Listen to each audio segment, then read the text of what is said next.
ባለሙያዎች ናቸው ያላቸውን 3-4 ግለሰቦችን መርጦ ኢትዮጵያን መጥተው ምንም እንኳ በመረጃና በማስረጃ የተደገፈን ባይሆን ሪፖርት አቅርበዋል። ምርመራ የተካሄደበት ሂደት አጥጋቢ አልነበረም። ብዙውን ጊዜ ከርቀት ነው የመረመሩት። ይህ ደግሞ በቂ አይደለም። ጥልቅ የሆነ ምርመራ ያስፈልጋል። ይሄን ለማድረግ አላመቻቸውም። ያኔ እድሜያቸውም የሚያልቀው ወይም ለማለቅ 6 ወር ብቻ ነው የሚቀረው ይሄ ጉባኤ። በግሌ የዓለም አቀፉ ማህበረሰብ በሰሜኑ ጦርነት ጊዜ ስለተፈጸሙት ወንጀሎች ያገባኛል ብሎ በጉዳዩም ውይይት መክፈቱ፣ መድረክ ማዘጋጀቱ እና ባለሙያዎችን ደግሞ መምረጡ እና መሾሙ ትክክል ነው። ግን ሌላ ምንድን ነው ከዚህ ጋር ተያይዞ መታየት ያለበት? እነዚህ ባለሙያዎች በእርግጥ ገለልተኛ ናቸው ወይ? ሰብአዊ መብት ምክር ቤት ውስጥ ገለልተኛ አካል ነው ወይ? እነዚህ ሰዎች የተመረጡበት ሁኔታ፣ ወቅቱ እንዴት ነው? ኢትዮጵያ በዓለም መድረክ ላይ ያላት ዝናዋ እንዴት ነው? እንዴት ነው ታወቀችው? ብዙ ጥያቄዎችን ማንሳት ይቻላል። ግን የፈለገውም ቢሆን የውጭ ኃይል የሚመርምር የኢትዮጵያም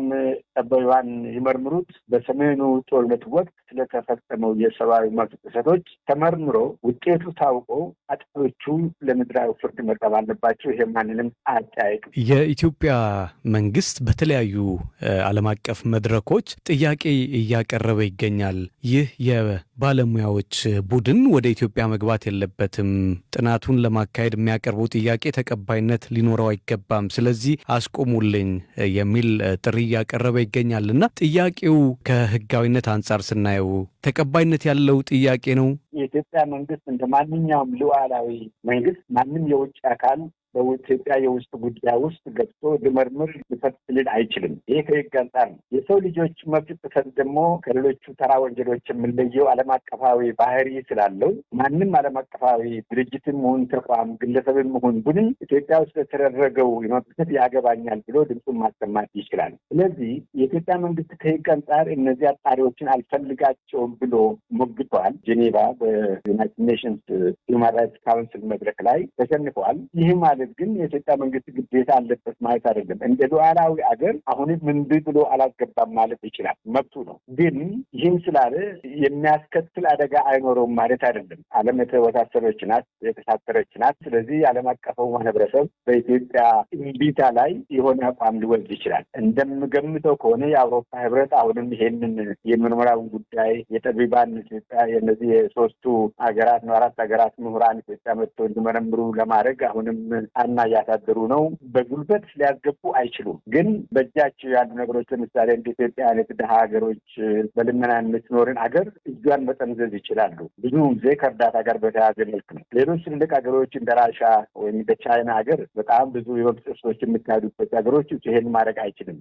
የኢትዮጵያ መንግስትና የተባበሩት መንግስታት ድርጅት ምናልባት አንድ ላይ ሆነው ሌላ የተሻለ አማራጮችን ማዘጋጀት ይቻላል። የተባበሩት መንግስታትን ድርጅትም ድርቅ ብሎ እኔ ብቻ መረምራለሁ ማለቱን ትቶ የኢትዮጵያ መንግስትም ድርቅ ብሎ አገባችሁ ማለቱን ትቶ አማራጭ መንገዶች ይኖራሉ እና ይህን ደግሞ መንግስት ሰፋ አድርጎ ጉዳይ መቶ የሀገሪቷን ጠቢባንን ኢንቮልቭ አድርጎ አማራጭ መንገዶችን መፈለግ የሚቻል ይመስለኛል። ወንጀልም ተፈጽሞ ከሆነ መጣራት ካለበት ለህዝብ እስከሆነ ድረስ ለምንድን ነው እየከለከለ ያለው?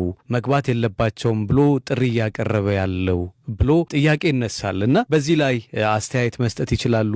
መንግስታት ብዙውን ጊዜ የሰብአዊ መብት ጥሰት በሀገሪ ተካሂዷል ብለህ አንድን መንግስት ስትከሰው በዓለም አቀፍ ላይ ውርደት ነው፣ ውርደት ይሰማቸዋል። የኢትዮጵያ አምባሳደሮች በኒውዮርክ እና በጄኔቫ ያሉት ይህንን ወቅታ ተሸክሞ ነው የሚዞሩት። በየሄዱበት ቦታ ላይ የሌሎች ሀገሮች መንግስታት ቃል ይቀጥሩባቸዋል። ይሄ በጣም የሚያዋርድ ሁኔታ ነው። ስለዚህ መንግስት አይፈልግም ሀገሪ ውስጥ የሰው ልጅ መብት ተጥሷል ብሎ ማለት ሌላውን አንተ አትሰኔ ብሎ መወንጀል ስለሆነ ማንኛውም መንግስት ይህን ደግሞ መቀበል አይፈልግም። ወንጀሉ አልተከሰተም አይልም የኢትዮጵያ መንግስት ነው እስከማውቀው ድረስ። የተባበሩት መንግስታት ድርጅት አገሬ ውስጥ ገብቶ መመርመር አይችልም ነው። ይህ እንግዲህ ትክክል ነው ትክክል አይደለምን ቅድም እንዳልኩት ነው። በተለያየ መንገድ ትፈርጃለህ። 100% የምትናመረት ነገር ግን 3ቱ ከባድ የዓለም አቀፍ ወንጀሎች ሰሜን ኢትዮጵያ ውስጥ ተፈጽመዋል፣ ተጥሰዋል። እነዚህ መመርመር አለባቸው። የኢትዮጵያ ህዝብ ደግሞ ይህንን ማወቅ አለባቸው። ጥፋቱን የፈጸሙ ሰዎች መቀጣት አለባቸው። በምንም ታምር ከምድራዊ ፍርድ ነፃ መሆን አይችሉም ወንጀለኞቹ ከማንኛውም ወገን። ክልል ህዝበ ውሳኔ በአንድ ምርጫ ጣቢያ ለምን አንድም ድምጽ ሰጪ አልተገኘም? ኢዮብ ሞገስ ዝርዝር አለው። በደቡብ ክልል ባለፈው ጥር ወር መገባደጃ በተካሄደው ህዝበ ውሳኔ ድምጽ ለመስጠት ከ3 ሚሊዮን በላይ ሰዎች የተመዘገቡ ሲሆን 36000 የሚሆኑት በቡርጂ ልዩ ወረዳ የሚኖሩ ናቸው። ከዚህ ውስጥ 851 የዳለኦ ቀበሌ ነዋሪዎች በተደረገው ቅስቀሳ መሰረት ድምጽ ለመስጠት ካርድ የወሰዱ ቢሆንም አንዳቸውም ግን ድምጽ አልሰጡም። በቀበሌው ተወልዶ ያደጉትና ስማቸው እንዲጠቀስ ያልፈለጉ ነዋሪ የቀበሌው ነዋሪዎች በጋራ የሚጠቀሙበት የእርሻ መሬት በአጎራባች ቀበሌ በመወሰዱ እዚህ ውሳኔ ላይ መድረሳቸውን ይናገራሉ።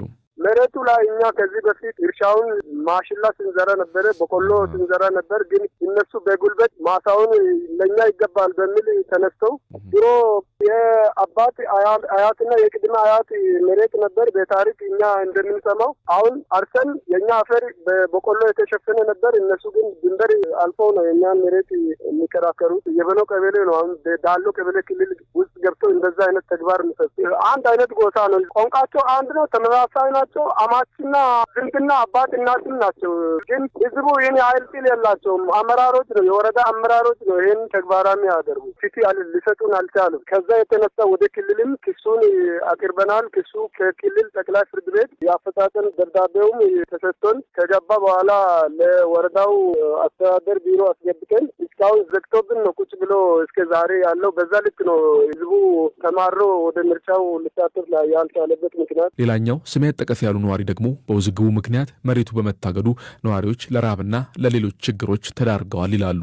ለራብ ምናምን ነው የተጋለጠ ያለው። እስከዛሬ ሳቶች እኛ የምንሰራው መሬት የለንም ብሎ ተቆብልሎ ወደ ሞይሌ የገባም አለ። እየተጣሉን ያሉ ቀበላቶች የራሳቸውን መሬት ጨርሶ አይደለም እኮ እኛ ጋር ተሻግሮ እየፋለሙ ያሉ የራሳቸውን ትቶ ነው ገና እንደገና የራሳችን መሬት ላይ ወረራ እየመጡ ያሉ። ዓመታትን የተሻገረው ይህ ችግር እንዲፈታ በተደጋጋሚ ጠይቀናል የሚሉት የዳለኦ ቀበሌ ነዋሪዎች ምርጫ በመጣ ቁጥር የመንግስት አመራሮች ችግሩን እንፈታለን እያሉ ቃል ይገቡልን ነበር ይላሉ።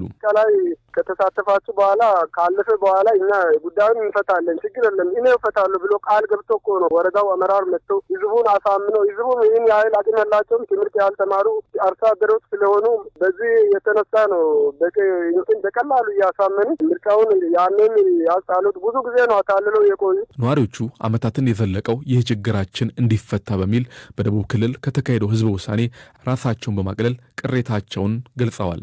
አሁን እየተጎዳ ያለው የኛ ህብረት ስለሆነ እኛ ግማሽ ክለን ግማሽ እንዲህ አንከፋፈልም፣ እኛ አንድ ነን፣ የኛ ጥያቄ መልስ ማግኘት አለበት በሚል የተነሳ ነው ህዝቡ አንድ ሊሆን የቻለ። ከዛ አመራሮችን አግኝተው ሲያነጋገሩ ህዝቡ ነው እምቢ ያለው እንጂ እኔ አይደለሁም ብሎ አስተዳደሩም ጥያቄ መልስ ሲያደርግ እንዲሁ እናንተ አመራሮችን አሳስራሉ ብሎ በማስጠንቀቂያ ነው ከዛ የገባው። ከምርጫ በኋላ አሁን የደረሰብን ችግር የለም፣ ማስፈራራትና ዛቻ ነው ያለው። ሌላ በተግባር ላይ የተደረገ ነገር ግን የለም። የሀገር ሽማግሌዎችም እንደዛ ብሎ ህዝቡን ያስተባበሩትን ለይተን እናሳስራለን እያሉ እያስፈራሩ ናቸው። የቡርጂ ልዩ ወረዳ የብልጽግና ፓርቲ ጽህፈት ቤት ኃላፊ አቶ ዳኘ ሂዶ ግን ነዋሪዎች የሚያነሷቸው ችግሮች የተጋነነና አንዳንዱም ሐሰት ነው ሲሉ ገልጸዋል። ወሰን ባል ነገር አለ። አንዱ ቀበሌ ስኬት ነው የሚያስተዳድረው፣ ሌላኛው ስኬት ነው የሚያስተዳድረው ባል ነገሮች አሉ። በዛ መነሻ የኛ የምናስተዳድርበት ቦታ ላይ የበኖ ቀበሌ አርሶ አደሮች አልፈዋል። ስለዚህ ጉዳይ ይፈታል በሚል ተደጋጋሚ ቅሬታ ያቀርባሉ። ያን ቅሬታ ስም በተሻለ መጠን ለመፍታት የሞከረው ነገር አለ። መንግስት እንዴት ለመፍታት የሞከረው? ምን አድርገው ምን አይነት ነገር አደረገላቸው? የአካባቢው ህብረተሰብ በትክክል ጉዳዩን ካላወቀ የወረዳው መንግስት ገብቶ የፈታው ሁኔታ የለም። እነሱ ናቸው ቦታናቸውን የሚያውቁት ከዚህ ቀደም የሚጠቀሙትም ማለት ነው። ስለዚህ ይህን በተቻለ መጠን ጉዳዩ እንዲፈታ በተደጋጋሚ እዛ አካባቢ ቲም ተዋቅሮ ወርዶ ነበር። ቲሞች ስራ እየሰሩ ነበር ከግብርናም ከአስተዳደር ከመሬት አስተዳደር ጀምሮ ማለት ነው። ግን ደግሞ መሀል ላይ እኛ ጉዳዩን ብናይ የምንነገው ወሰዱ የአካባቢ ምሁራኖች ከዳለኦም ከየብኖም ማለት ነው። እነሱም ሙከራ ያደረጉ አልቻሉ። ጉዳዩ ምርጫ ሳምንት ውስጥ ነው ለመንግስት የመለሱት። እኛ መስል አልቻልን፣ በቃ መግባባት አልቻልን። መንግስት የራሱን ውሳኔ ይወስናሉ። እሺ ብለን እኛም ወሰን አጋጣሚ ይሄ ጉዳይ ካልተፈታልን የምን ጥያቄ ከነሱ በኩል ቀረበ። ጥያቄው ያደረ ስለሆነ አሁን ለምርጫ ሰበብ አይሆንም፣ ከምርጫ በኋላ ተረጋግተን ባለፈው የጀመሩ ቲም ወርዶ ውሳኔ ይሰጣል ብለናቸው ነበር። ይሄ ነገር ካልተመለሰ በምን ነው እንግዲህ የቀበሌ ሊቀመንበርና አመራሮች እዛው ነው አይቶ አንድም ሰው ካርድ እንዳይጥል አይነት ስራ ይሰሩትና የደቡብ ክልል ጠቅላይ ፍርድ ቤት ያ መሬት ለዳሎ እንዲሰጥ ወስኗል እንዴ? አልወሰንም። ወረዳው ይፍታው በሚል ነው ወደታች ወረዳው እንጂ ጠቅላይ ፍርድ ቤቱ መሬት ላይ አይወስንም። በነገራችን ላይ መሬት የማስተዳደር ኃላፊነት የወረዳው ነው፣ የቀበሌዎች አይደለም። እዛ አካባቢ እነሱ ተግባብተው መጠቀም ካልቻሉ ደግሞ በስርዓቱ እነማን ይጠቀሙ እንዴት ይሁን የሚለው የወረዳ ውሳኔ ነው መሆነው። በዚህ ልክ ነው ጉዳዩ ተታግሯልና በቅርብ እንግዲህ ከአንዳንድ እጃችን ያሉ ስራዎች አሉ። እሱን ከጨረስን በኋላ ወደዛ እንደምንገባ ነው። እኛም ግን ደግሞ ትንሽ ውስጧ ሌላ ጉዳይ አለ፣ እኛም እያጣራን ያለ ነውና ውስጡ ሌላ ጉዳይ አለ ብለውኛል። ምን እንደሆነ ይታወቃል?